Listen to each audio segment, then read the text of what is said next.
omusajja mukulu myaka nkaaga nsanvu azalibwa kuno obubeera obuzambulagawa ogenda kusimba ki ayasimba miti gye mukibanja kye nobuuza sebo yimirira sebo kolagawa sebo obuuza oti omuntu anejjalale gyamanja omubuuza oti amanya agambe enjasitani ndimukambwa nnyo najja kutema omuntu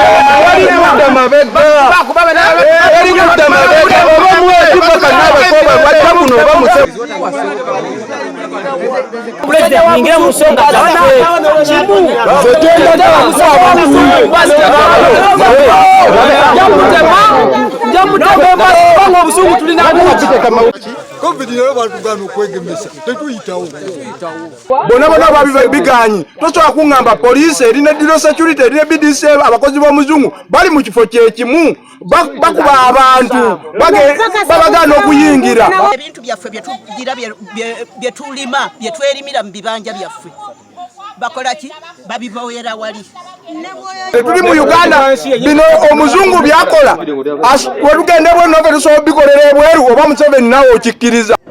Waliwo abakulu abajja ne bagula ettaka naye bazibye ekkubo ly'abatuuze okutuuka ku ssa ery'okuggalya n'abakozi ba gavumenti okujja eno okukolerayo emirimu gyabwe. Tulisolo ennyo bw'abeera nga omuzungu abantu bamugaana okuyitawo naye bamaze emyaka ng'esatu nga baggalira abantu abakkiriza kuyitawo. The press is supposed to be independent. Independent. Of course we have. No. Talk to you.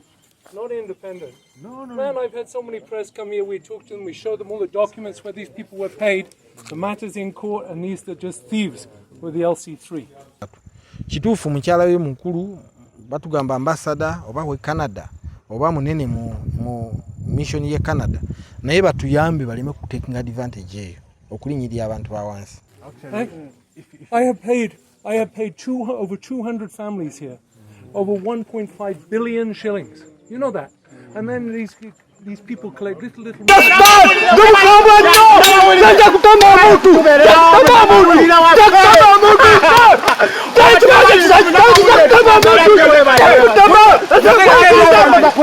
LC3s and what come running here. What? Even this woman. She had money. Yes. There's so many men here. Even the man who causes all the trouble there called Kabusu. He has a father. He's dead. He was called Joseph Zimula. Joseph Zimula. You ask him.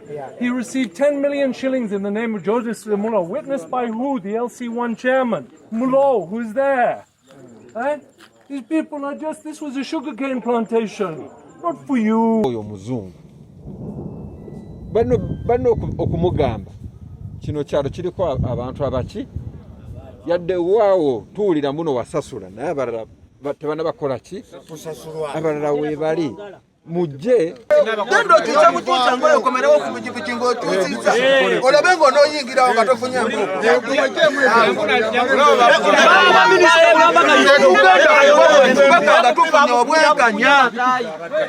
tusobole okuwuliziganya n'okukola ki